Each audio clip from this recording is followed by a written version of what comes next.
So I'm with Angus and Kristen from Blazin Fiddles. Good evening, guys. How are you? Very well, thanks. Yeah. Pleasure to have you both on the show. And just like to ask just a little bit about yourselves first and how you both became part of the Blazing Fiddles band. You want to go first, Angus? Wow. Can't even remember. It's been so long. So I joined the band, I think about 14 or 13 years ago now. Uh, and through the very glamorous means of getting a Facebook message of Bruce McGregor at the time, asking if I'd like to come and join them for a tour. I think at the time it was just meant to be a one-off, just join them for one tour. But I must have passed the audition, and then 14 years later, I'm still here. So yeah, it's been quite a journey. It's been an amazing thing to be a part of.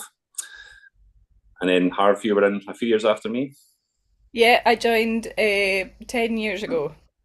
So Bruce had upgraded to phone calls by the time I got asked to join. So I got a phone call from an unknown number, and I went up to the fiddle school, or the tuition school that we hold every year up in Bewley, Blazin in Bewley, and did a quick set with Angus on stage. And little did I know that that was my audition. So after that, joined the band, and the band's been going for 26 odd years, but we've been together in this lineup for 10 years. Wow. Did you guys know each other before you became part of the band, or had your paths crossed at all? Yeah, I think that the folk scene in Scotland is it's one of those kind of things where you're kind of aware of everybody, and you do kind of you'll meet on different gigs and Kayleys. I think we've done a couple of gigs, a couple of Kayleys before that, maybe Harv. Can't remember. Hmm. It's getting that too long ago. But yeah, you kind of you know of everybody, and then your paths do cross a little bit. But you kind of never know. You never know what's coming next with bands and who you're going to be working with. So that's been the really lovely thing about with this lineup of the band now as well. It still feels quite new and fresh, but yeah, it has been 10 years, so that's probably a good sign. When we're still at that stage. We're not bored of each other yet. Yeah, it still feels like a new thing, but we're a decade in.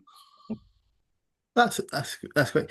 Angus, you've worked alongside the likes of Paul McCartney, Cat Stevens, Bobby McFerrin, and Craig Armstrong. What was that like? Uh, Kind of insane, but also just like that was just kind of a lucky break at the time. Just being in the right place at the right time. But an amazing opportunity to get a chance to work with those people. But it's what Harv was saying there. Like we used to have a joke back when you got a phone call and it was like unknown number, and that was like the kind of the holy grail. You never knew. It could be something really bad. It could be some insurance company scam, but you just never knew. So those were the golden tickets. You always, as soon as you saw an unknown number, you always answered it, and I got lucky a few times. So yeah, yeah, an amazing thing. And Kristen, of course, you've worked with Blue Rose Code, Bell and Seb, Rod Stewart, and also Nicola Bendetti as well. What was that like for you?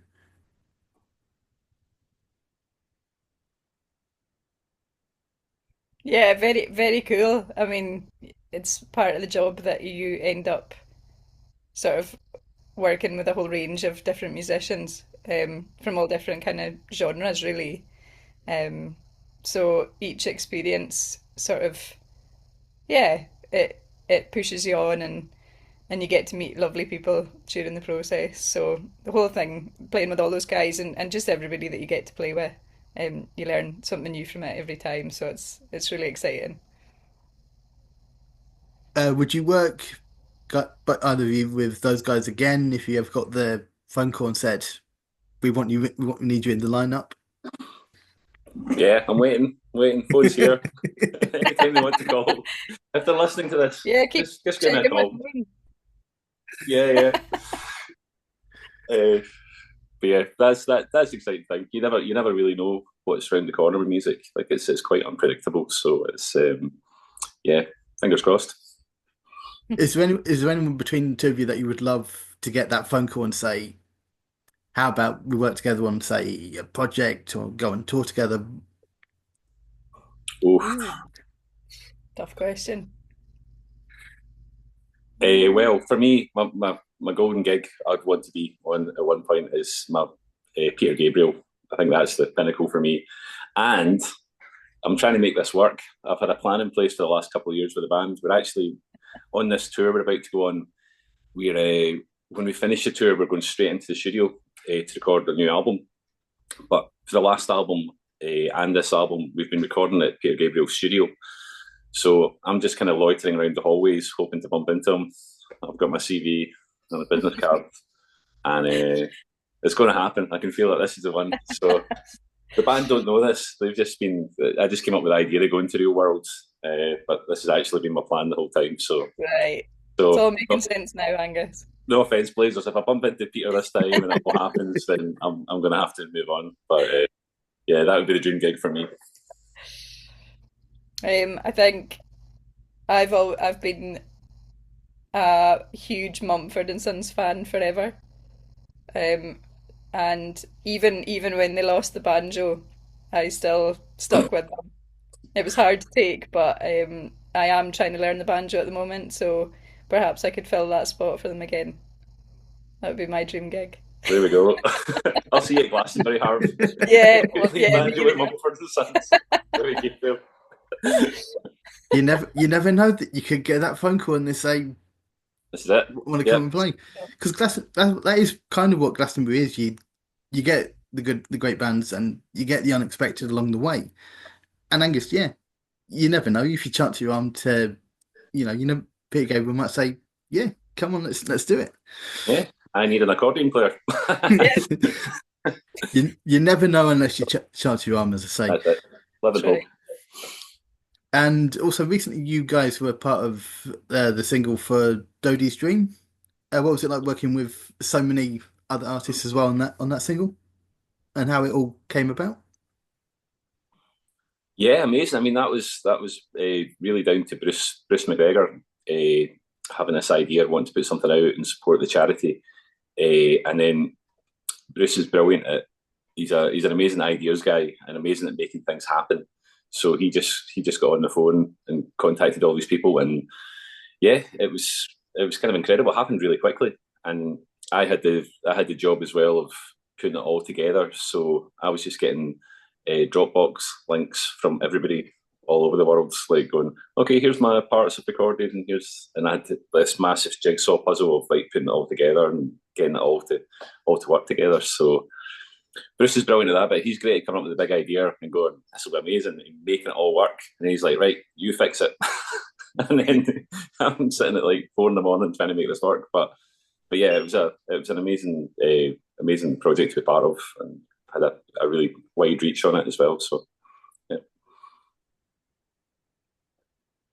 And as you said, guys, you're going off on tour, and next week you're here in Haddington. For anybody who hasn't seen you guys either on from an album or on tour itself, how would you describe a Blazing Fiddles gig? Hmm. Well, full of energy, I would say, for a start. That's the main sort of thing. Blazin Fiddles was set up all those years ago to sort of showcase the different fiddle styles across Scotland. And so there's still a huge element of that in the show. I'm from Orkney, Rory's from Nairn, Jenna's from Shetland. And so we've each got quite distinctive fiddle styles. Um, on top of that, and arguably more importantly, we've got Anna and Angus, who are the absolute dream team of backers. So the whole thing is very coherent, I would say, musically, and it's quite a dynamic show, I would say. I think it's always when I've from joining the band from my first gig with it, I was always really aware of like we work really hard to showcase the music and get everything together, but it's just about having a good time. So the band, like we genuinely always have a really good time in the gigs and just try and have a nice relaxed atmosphere in the room so everybody there can just relax, just enjoy the music and have a laugh. There's lots of random stories and nonsense that we've been up to as well. So it's not just the music, it's kind of like just hanging out and having a nice night together. Yeah, definitely. Always the best thing. have you ever had a gig where it's taken, say, an unusual turn or something, or you gone, you know what, this was the set list we agreed on, but let's just go, let's just chuck it out the window and just go for it. Yeah, I suppose the set list is always a funny thing because it does change quite a lot. But remember that gig in Durahar where the set lists we didn't even have anything to write them on, so they were written on the back of we found some bread rolls just in the kitchen, so that kind of became the WhatsApp photo for the set list chat is how organised we were taking a bunch of rolls onto stage. So but it does move depending on the gig as well. Sometimes you just know, okay, at the minute we need to go a bit, we need to kind of speed things up, or we need to kind of have a bit more energy, or we can take a bit more time. So you're kind of always aware of that on stage. So everything can always change. But there's been a couple of times when people have dropped their fiddles on stage, ripped their trousers. Actually, this is all the same band member who I won't Yeah, name. it's not me. I should have. No, it's not her. A couple of times band members have actually set themselves on fire. Yeah, it's Yeah, unexpected things happen. When you said about unexpected things happening on gigs, do you remember the gig in Paris, Angus? oh yeah. We went out to Paris a few years ago and we were having a great time in this gig, and all of a sudden, just all the lights went out, and it was this most sort of well, it took a second for us to sort of know what we should do about that, but we just kept playing. The show must go on. And the equipment still worked, so we just kept playing, and it was quite a freeing experience, I must say. Yeah, Just I don't know where they got the lighting engineer from that night. He was a lovely guy, but he was really expressing himself fully with every lighting toy he had. It was like a Jean-Michel Jarre show at the Eiffel Tower, but we were in quite a small art centre. And every time we looked up at the audience, they were all just like covering their eyes because they were getting blinded by these lasers. not And he went so far over the top, he actually burnt out his lighting desk, and the whole thing just went off. But yeah, it was. Nobody wanted to be the first one to stop playing, I think, so we all just kept playing. just kept going, But like yeah, for 3 minutes until one light came back up. yeah, one spotlight. So maybe people thought it was part of the show. Maybe we're just making some sort of artistic statement about, But no, it wasn't. It was just, yeah, interesting. Interesting night. Uh, I'll say that reminds me of a few years ago, back in the summertime. I was uh, my friend Jamie, who used to do lunchtime on the station, and I was covering drive. We were about half an hour from changing over, and we lose power. The everywhere down to the village, everyone lost power, and we came out of the station yard going, "Have you lost power?" I was like, "Yeah." How you getting on? It's like, well, there was nothing we could really do, and then we was sat around waiting until finally, about an hour later, power came back on again, and managed to carry on as best we could as we got computers and that up and running again. That's it. Yeah, Show business must go on, yeah. Yeah, That's it. exactly. it was fun starting the show from CD rather than off the computers as we always did. But Mhm. I felt like I had four sets of hands, one doing the CDs, one making sure things were for work. um, so I say next week you're here in Haddington, and then you're off to Giggleswick, Shrewsbury, Saffron Walden, Chipping Norton, Liverpool, Cardigan, and Abergavenny, Teddington, Wiltshire. Looking forward That's to it. it. Yeah, I haven't realised how brilliant all the names of the towns we're going to are. That's a good list. Giggles like Giggles works well. Abergavenny, Cardigan, like that's excellent. Um, yeah, it's going to be great. These are always like the kind of for me like the highlights of the year as well, going off on these tours and traveling up and down the country. So yeah, it's always good fun. I was going to say, as you're heading down to Chipping Norton, you can probably drop by Clarkson's farm and say hi. Ooh, Harv, That's right. we're going to do that. Yeah, we're going to That's see right. Jeremy. We're not far away at all from it. Yeah, This is and going to if be good. We're going to and if get you a good get, deal with Jeremy Clarkson. It's going to be a great deal. well, you never know. You might get him turning up at the gig. Oh, aye. Yeah. Well, me and Harv are both farmers, so we'll have all the chat for him. Yeah, no bother at all. Yeah, Yeah. I love that. Well, if it's not Clarkson, you'll certainly get Caleb turning up. Oh, we we were on a gig in Liverpool. Was it last year? We did it, That's and right, yeah, we were playing in one room, and we saw this. We arrived and like got like a kind of minivan thing, and there was a huge big tour bus next to us, and we're like, wonder who's in the next room. And it turns out the huge big bus was for Caleb from Clarkson's Farm, who was doing his one man comedy show in the Liverpool Philharmonic. So yeah. Unfortunately, I didn't get to go and see him live, but I've seen the show in Amsterdam, and it's funny as anything. Mm, love it. I was going to say, and guys, if you do get the chance, do try Hawkstone beer because it's beautiful. Right, I'll do that. Thank you. Sorry, just advertising other products here. Yeah. Uh, so as you said, you're once the tour's finished, you're heading back into the studio for a new album. Um, Anything after any other future plans that you got in mind, guys? Yeah. So the year continues on, kind of summer festival season. Got a few wee trips for that, and then we've got our teaching weeks as well. So we've got one in June in Bigger. So if anyone fancies coming down, we've got a weekend of kind of music tuition. So all the fiddle players take classes, and myself and Anna do group work classes, like talking about accompaniment and kind of playing along. So that's the first weekend of June, and then after that we're what are the dates for Belia this year, Harv? The 13th until the 17th of October this year. And that's Yeah. that's like our big kind of teaching week up in the Highlands, where we've I think we're now in our 25th year of that one as well. So it's a kind of long Yeah. standing week. So we have people coming from all over, people come from America, all over Europe, to come for a full week, just to hang out with us for a week, play some music and hang out. So yeah, that's a busy year ahead as always. So we'll definitely look out for that. And if anybody's thinking about picking up a fiddle or anything like that, check, catch up with these guys, and I'm sure they'll not steer you wrong. No, definitely. Loads of people, you're never too old to start an instrument. It's a brilliant thing to do. So bring your fiddle. Harv will be there with our banjo, doing That's our right. sun covers, and Don't let that put you off. and yeah, it really is a fantastic week just to get that time to spend with everybody. So yeah, come along. And I'll say, Kristen, we'll serenade you with a banjo as you come in. Yes. Absolutely. Good idea. That has to happen now. We've said it on air, so Yeah, I like, know. well, Okay, well. that's official.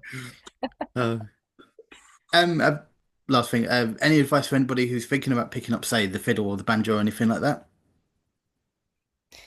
Just absolutely do it. You're never too late. We get a lot of we teach a lot of people who have, life gets busy, doesn't it? So other things kind of take over who might have people who might have, learned at school and then given it up for a little while and come back to it. And, there's always conversations about, oh, I wish I hadn't left it too late and things, but it's never too late. For one thing, it's such a social thing to be able to play an instrument and to just have a go on, at playing an instrument. Both of these tuition schools that we do are as much about the socializing as the playing, I think, in some regards. So yeah, it's never too late. Give it a go. There's all sorts of teaching material out there these days, and it's much more accessible than it used to be. So yeah, I would encourage anybody to give the music a go on whatever instrument they fancy. Just like to say a big thanks to both you and Angus for this evening. And if anybody's looking for tickets for the tour, you go to blazinfiddles.com. The dates are there, and you can also buy the tickets as well. I will hopefully try and get along to the one next week. I mean, I know I'm on there at the same time that you guys probably walk on, but I'm going to be like, Stephen, I'm just going to put in a pre-record next week. I'm not coming in. That's Go rogue. what Anna will be doing anyway for her show. So Well, that's what everybody does. That's this is the fair. thing. No, nobody wants to cover a 4 hour show where you can play whatever music you like or anything like that, right? Sounds great. I'll do it. Brilliant. Well, you've said it. You said it now, Angus. If you're free on a Thursday night, let me know, and I'll get you in the studio, and we'll have fun. Because as I say, you guys are if you are free and you do want to come in and have a chat in face to face, you are more than welcome, and I'm sure it'll be an absolute riot. Oh, thanks, Ben. Just for anybody who's looking for you guys, where can they find you online? So if they go to blazinfiddles.com, that takes you to our website. You'll get all the tour dates there, all of our live videos, everything like that, and you'll also find information on Blazin in Beaulieu and Blazin in Biggar. And I say thank you very much, guys, and look forward to catching up with you next week. Lovely. Brilliant. Thank you, Ben. My Thank pleasure. you. Cheers, guys. Cheers now. Bye.